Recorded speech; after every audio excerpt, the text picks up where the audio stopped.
TMNT time! Hello, welcome to another figure review. Today we're gonna have a look at the Neca Teenage Mutant Ninja Turtles 2, the sequel of the Ooze Super Shredder figure, also known as Kevin Nash. Leave a comment if you get that reference. It's a Super Shredder, the final boss of the TMNT 2 movie, and one of the most disappointing, blue-balling ending to any movie ever. But besides that, this figure is looking quite phenomenal. Let's have the box. By the way, you had a look at it, you had a spin of it. It looks like an old VHS cartridge of the movie. But anyway, here's the Shredder, the Super Shredder, in all of his glory. It has some nice size and a bunch of cool stuff. Why do I want to look at them in the box if I can take them out of the box? Let's do that. Oh boy, it is the season of large figures, it seems, because we got another big boy. He stands 22 to the top of the helmet and 24 if we're going all the way to the top of the spike.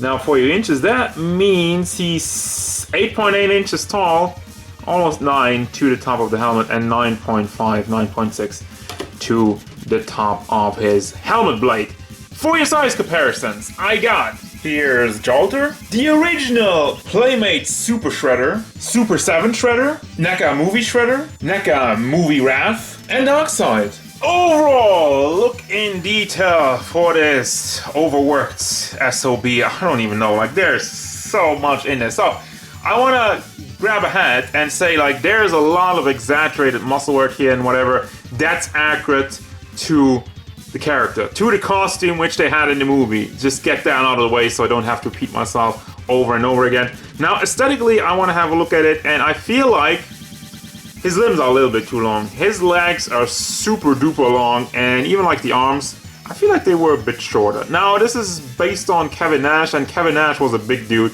has fairly long legs, but I think it's still a bit exaggerated personally. Also, I feel like the shoulder pads could be lower just a little bit, and that's all I'm saying, just a little bit, both for the limbs and the shoulder pads. I feel like it feels a tiny bit off to me. Let me know in the comments, guys, if you see the same, or if you think aesthetically, like proportionally, this guy's fine. I want to know, because it just seemed like off by a little bit to me. So, face, well, head sculpt more precisely, looks freaking fantastic. I love the paint job on it. You have the darker gray and the brighter gray only on the tips because he sharpened it, so obviously it would kind of wear off like that. And it's painted exactly like that, so kudos for that. The face inside looks maniacal. He looks mad, he looks insane. And again, that fits to the movie. He's on the dock just crushing everything. He lost every bit of reason and he just wants to murder some turtles. So that is absolutely perfect. Then you got the chainmail in the back and more detail on the shoulder pads, which is all nicely painted. Has some lighter parts of gray and the darker ones. Now, for the spikes on his shoulder blades, shoulder pads more precisely, I don't agree with what they did here. You have all these kind of lines just going on in this exact same direction, and it's on every single blade. And I don't like that. Now, finding a picture of the costume with Kevin Nash actually on it. It's they kind of did something like that in the movie in the exact same costume, but it's not, goes in a different direction, and it doesn't seem to be so thick, and it doesn't seem to be so clean. Like, it kind of wears off on some parts, but here it's just like every line is way too clean, and it's kind of bothering me a little bit. The metal on the shoulder pads though is painted very nicely, has some darker and brighter spots. Very good. Then you have the cape in the back, is a nice cloth cape, cannot be articulated, has some shiny parts in it. I don't think you can take it off. Doesn't look like it to me. It's probably connected somewhere under the shoulder pads. For the muscle work, as I mentioned, it is super exaggerated. You have some white stripes on there, and look at this. This is insane. I mean, it's a Super Shredder. He drank the Ooze, so it makes sense. Also, look at these big, bulgy arms. Holy crap. And then we got down to the belt, which has some nice kind of snakeskin texturing, I feel like.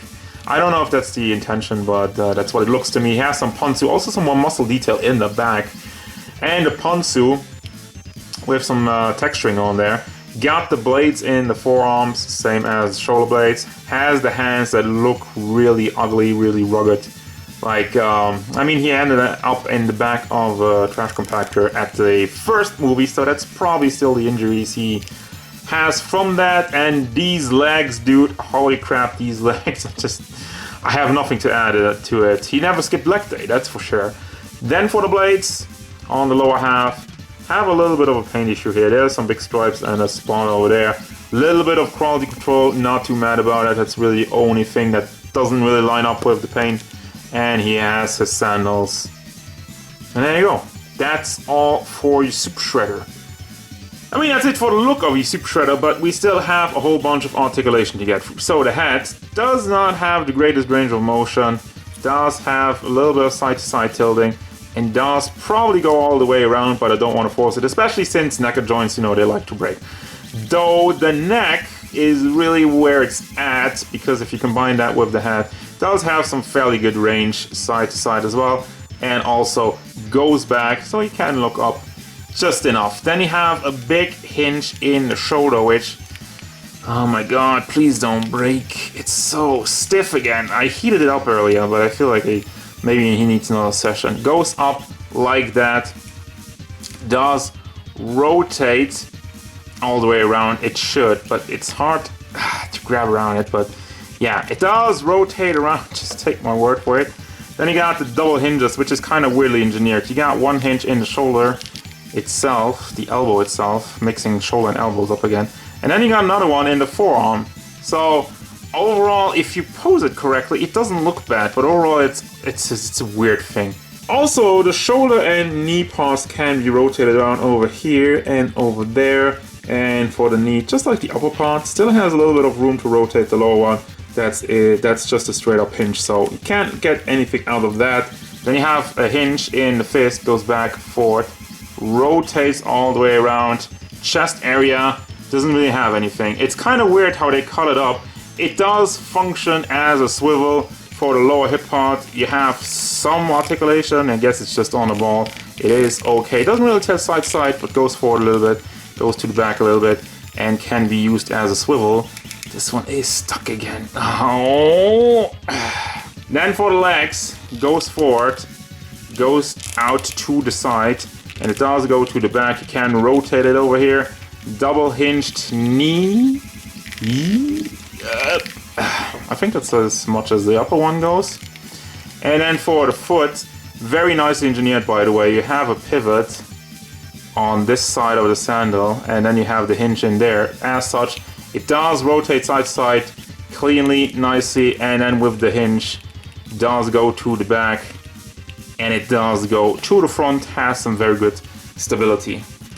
For your accessories, you don't get a lot, but we're pretty much used to that with the big boys. You got a TGRI Ooze canister in the green and silver. Then you got a weapon, kind of like a long spear, which something from, I think the original Shredder had that. Obviously Super Shredder did not use a weapon in the movie. He didn't need one, but I mean, it's cool that they're adding that. It's just like a little bit of a bonus. They didn't have to do that. And then you got hands, open, kind of a little bit claw hands, grabbing for something. Open holding hands for your spear, and then one hand, which is a lot more open for the Ooze canister, I would assume. So he can hold that perfectly. Then it's gonna bring me to the final thoughts for this Neca Super Shredder, and they just nailed it. I don't feel like beating around the bush from this one, really. I mean, I said about the limbs that I feel like they're a little bit too long, and the shoulder pads that they could be lowered a little bit, but those are really, really small things and small details, even like the waves on the spikes. Well, that's actually the one thing that annoys me the most. But I really looked back, I looked at the scene again, I looked at some pictures, everything I could find about the Super Shredder to kind of refresh my memory in this one, and yeah, they're pretty spot on. It's a good pick. So if you can find it, guys, he's showing up locally in Europe, and I think in America has already been out for a while, so try to track him down. I think it's definitely worth it. It's a great value, it's a great look, and it's a great size. Articulation, paint job, yada yada yada.